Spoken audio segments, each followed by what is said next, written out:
Hello everyone, we're joined this week by a guest, Daniel Hassall. I'm going to call you Dan for the purpose of this meeting. Dan's fine, yeah. And Dan, so your charity, Propel Wellbeing Foundation. Yep. So we'll discuss that in a moment. But look, in the first instance, tell us a little bit about you. I'm a PT over at the Pure Gym in Cheshunt. I've been PTing for about 10 years. Before that, I ran businesses. So I had a cafe in Harlow called Shape, Wrap and Roll. I've always preferred working for myself than working for others because you can always focus on what you believe in, not what someone else believes in, whether it might be right or wrong. So how long have you been in business now, would you say, or working for yourself? 13 years. I had a bit of an employ, so I was working for someone before that. And then, since I was about 18. So I had a bit of a gap out for about 2 or 3 years just to sort of figure out what type of business owner I want to be. And then, just shifted straight back into self-employment. Okay. Well, let's start with Propel Wellbeing Foundation. So tell us a little bit about what the company is for those that might not have heard of it. So Propel, it's pretty much exactly what it says on the tin. The idea is to propel people going forward. So we run a coaching business, we run an academy, we also run a mentorship. So with the academy, once they qualify as a PT, we'll mentor them for a 6-month period through our launch program, which we're currently streamlining into the school community. Because of the type of clients that I work with, that's why we set up Wellbeing Foundation, because there's more people out there that need to work on their self-belief to be able to achieve the goals that they want to, and get off the sofa, get out of the house, get out doing what they're doing. If I was a PT, I've just newly qualified, you say. Yep. I'll come to you to join the academy. Yep. Do I pay? Yeah. So the academy, it's privately funded from yourselves. Okay. But we do. So the reason why I set up the academy in the first place was because when I qualified, there was no post support. It was very much, there you go, there's a certificate, see you later, move on to the next one. And I was sort of left, empty-handed. And the idea of Propel was to provide a mentorship service that helps them get from £3,000 to £5,000 a month, which is more than doable as a personal trainer. You just need to know how. It's all well and good getting a shiny new certificate, but if you don't know how to build a business, that's the struggle. And that's the thing, is it? In all due respect, someone likes their gym and they like to keep fit, and they believe going to that PT, personal trainer world is what they want to do. But a lot of people, they're not really geared towards being business owners. No. Taxes, VAT, if you get to that level. How to scale, like you said, how to promote, how to market. Yeah. And you're saying you come into it. Yeah, we come into it. So we work on a 5-pillar basis with the mentorship. No like, trust, try and buy. It's very simple. If you don't know someone, they're never going to like you. If they don't like you, they're never going to trust you. If they don't trust you, they're never going to try with you. And if they don't try with you, they're never going to buy from you. So we tend to find that if you follow that focus on that 5-pillar process, you'll smash it in the industry. If you go from no to buy without working through the middle, then you're going to struggle. So that's one aspect. You said the mentorship. Yeah. There was the other aspect was the coaching. So personal training. All right. So that's the personal training. Yep. How long have you been? 10 years.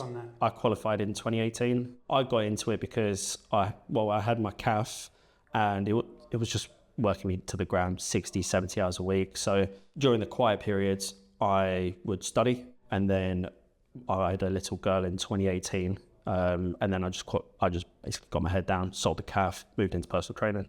And then obviously COVID hit, and you just have to battle through that. So prior to your personal training, did you have a passion for the gym? Was it not as much of a passion? What took you from owning a cafe to thinking, I'll go and be a personal trainer? I've had this really bad habit of jumping myself into the deep end, not understanding the industry, just figuring it out there and then, because that's the best way to learn. You can do all the courses and qualifications in the world, but without you jumping in the deep end, you don't really learn anything. How long did it take you to qualify for? About 6 months. 6 months. Yeah, it's just very simple. Just get my head down, get on with it. So I became a personal trainer. Been doing that for however many years now? Yes, 10 years. I sort of freelanced in a couple of gyms for about 2 or 3 years, and then COVID hit. or so 2 years, then COVID hit. You had to train from home, stick to the government rules or try to. And then as soon as the Pure Gym in Harlow was taken on staff I think it was August 2021, then I jumped ship straight into there. And then I've been in Pure Gyms ever since. Okay. And how's that been? How's that? Challenging. You've got a lot of PTs that do come in and out. And 90% of it is because they don't know how to run businesses. It's not because they're bad coaches. And you followed your 5 pillars? I've always followed the 5 pillars, yeah. I don't like rushing sales. I don't like rushing, with clients. I'm speaking to someone through the academy at the minute. She wanted to pay me last night. And I just said to her, look, we need to jump on a Zoom call Wednesday and we need to follow the process because the quickest money is the biggest headache. And then, so you were doing your personal training? Yep. Growing your portfolio or your number of people that you're training. And then how did Propel Wellbeing Foundation, how did this come about? So when and how? I've been training a specific client since September 2022. She came to me purely for mental health. Now, since then, she's done multiple 5Ks, multiple 10Ks, Hyroxes. We're about to do an ethics competition in August in Copenhagen. From, very stressed, overwhelmed on antidepressants, that sort of thing, with work. Because of work and all the stress that it brings home with you, she's gone from there to 2 promotions, not so stressed, and utilizes fitness in the best way possible to be able to always focus forward. And you found that very rewarding, I'm saying, seeing this individual. Yeah. So did she inspire you with? She came up with the idea of wanting to sort of like help others.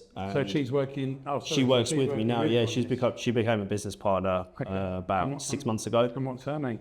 Zoe. Zoe. Yeah, so she became a business partner about 6 months ago. We've been very sort of focused on giving back in a way. The academy and the mentorship's doing okay now, to a point where we can put some time aside into the Wellbeing Foundation. Okay. And who's going to ultimately benefit from the foundation? Mainly people with type 2 diabetes and people that are on antidepressants. Obesity comes here and there. We have to judge it by BMI. But with antidepressants that are prescribed from the doctor, or type 2 diabetes you have to take insulin shots for, then we can help them because it's just a case of bad habits. And the problem with physical health and mental health, what we find that is if you are type 2 diabetic, your mental health drops. If your mental health's dropping, and that's your point A, if your mental health's dropping, your likelihood of type 2 diabetes goes up because your habits become worse. Yeah. Okay. You mentioned obesity as well. Yep. So obesity according to BMI. So, if you're looking at 30 plus, basically. That's a big topic in the country, right? Obesity. Yeah. And a lot of it is because habits. People And you're not allowed to comment on me at this stage. No. We'll come back to that another time. Okay. So, you were saying habits kick in. So habits, and then obviously they build them habits. They, the mental health drops because they feel overweight, but they don't know what to do anything about it. They don't know what to do about it. So the idea of the Wellbeing Foundation is to fund personal trainers to be able to help those who need it the most. Okay. So then that way it takes away the financial aspect. All they need to do is focus on working on themselves. Because people say they've got no money, but it's just really where your priorities do lie. So you think a lot of people that say they can't afford to look after themselves? Yeah. I think we believe that the priorities are just a little bit, they're just hidden under the carpet. They just need a little bit of a boost up. What you're saying is I'm happy to go out on a Friday and spend 70 quid, 80 quid but you can't tell me you can't tell me you can't afford to, invest in yourself. And what's a PT these days? So we have a fixed rate that we'll pay a personal trainer because we want to work with the right PTs that we trust. We don't want to just work with anyone. That's one of the most important things. If they're doing it for money, they're not doing it for the right reasons. Okay. Because at the end of the day, we are a charity and we want to make sure that things are working in the best interest of the client or the patient. Yeah. How much would a regular pay for a PT these days? Anything between 180 and 220 a month. So if you're looking at weekly. Yeah, so one session a week, anything between 180 and 220 a month. If you're looking at multiple sessions per week, you're going to be taking about 10 to 15% off each per session. So you're looking at anything between 40 to 50 pounds. 40 to 50 quid, yeah. An hour is what someone's typically paying for a PT. But then it comes then with the PT in as well. It comes down to not just the hour. How often are you checking in? Are you invested into your client? Because it's all well and good helping them for the hour, but what are they doing for the rest of the week? So it's just having that regular check-in, that regular relationship with your client. That's the most important thing. And you think that's maybe, because that's where it's evolved, right? Because I had a PT many moons ago, probably pre-WhatsApp even. Oh, wow, okay, yeah. That's a long time. And then what you're saying there is maybe then I was doing my, whether it was once a week or once every other week. Yeah. Can't remember what it would be. I think it was more every other week. Mm-hmm. But no real, like you might say, right, I don't know, you might say, right, I can try and do another 4 sessions before we meet again. Would he check in with you?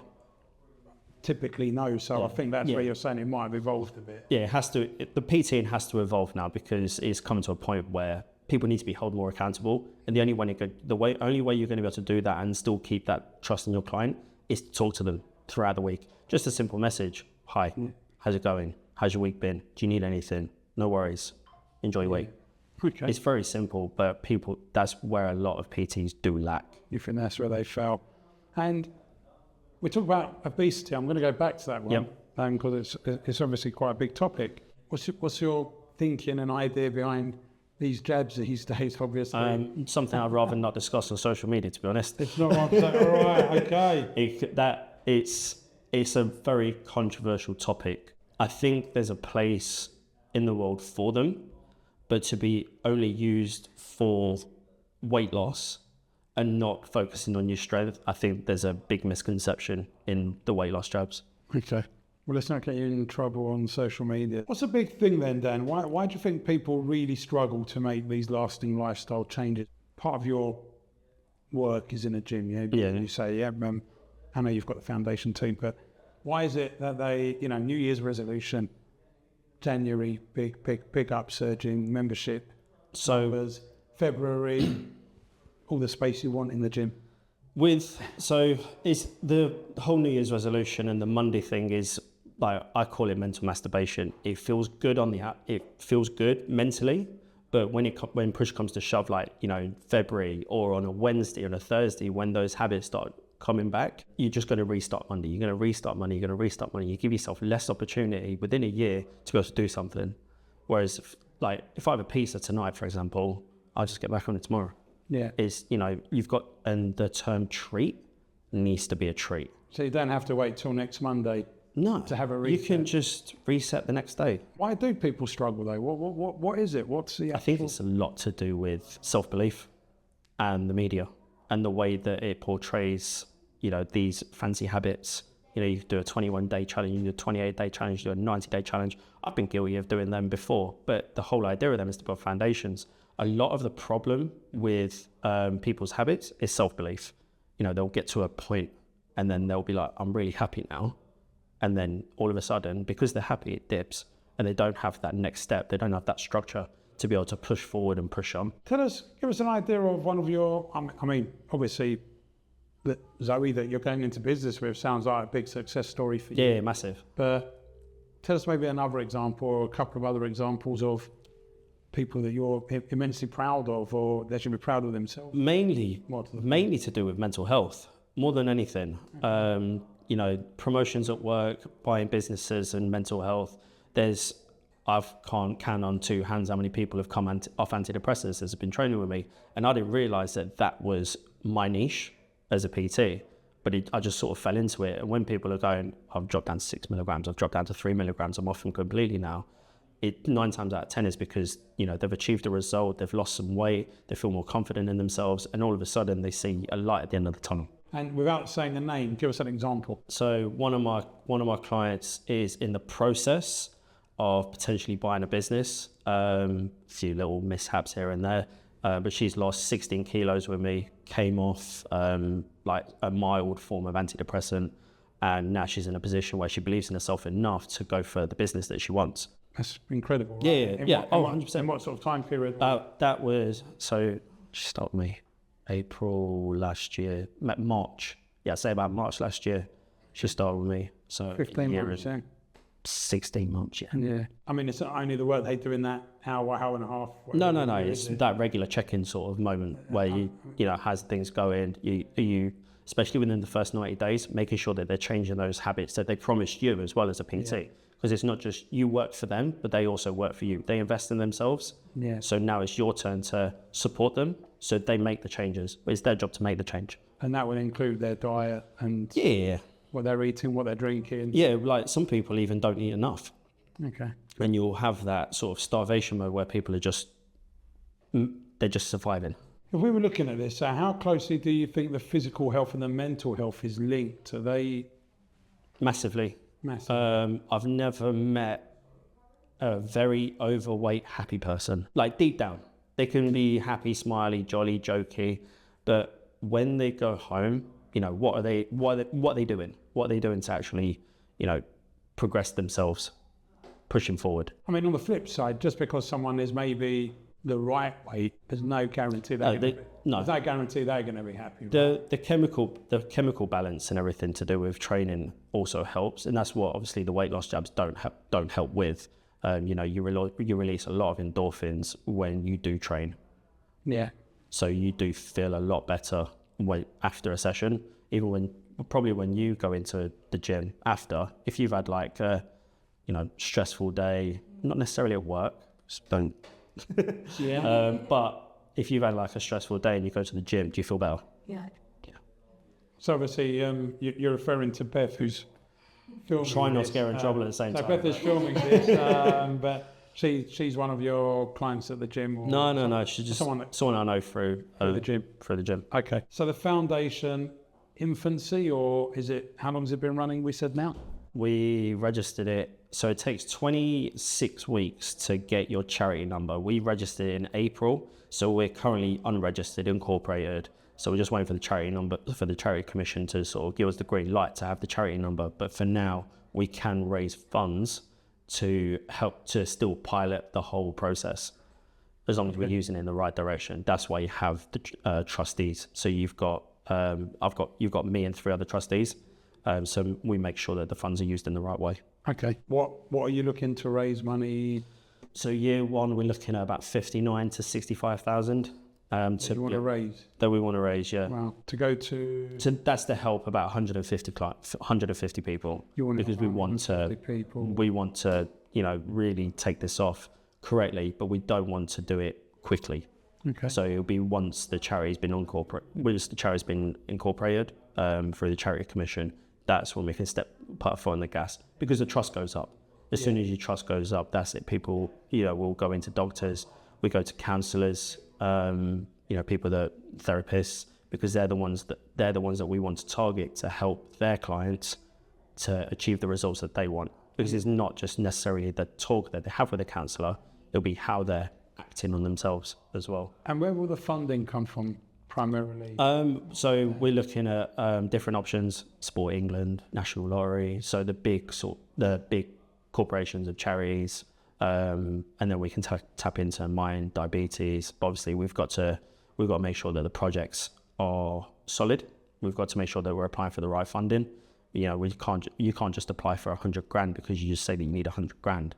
It has to be very, you know, so we need 15,500 for 50 PTs for 50 clients to be able to achieve their goals over a 2 to 3 month period. Okay. So I understand you helped, and you with Zoe, you've figured you want to do you might have thought there's a greater good out there. Yeah. You thought, you know, there are people we can definitely help. Yeah. And help people grow their client base. So you're helping a lot of people in many ways. Yeah, massively. With this, no doubt. And it does link into the academy quite well, because we can utilise the students that will qualify through us and sort of go, but this is what we're doing. Do you want to be a part of it or not? It'd be great if you are, but if it's something you're not interested in, no problem. Yeah. How do you want that to look? Let's go 3 to 5 years. What impact do we think, you know, are you hoping the foundation would have had? We'd be national. We'd be helping people across the country, yeah. Okay. And just as Joe Public. Yeah, Joe Public, obviously, you know, the same sort of process. People need to apply directly through to us for the funding.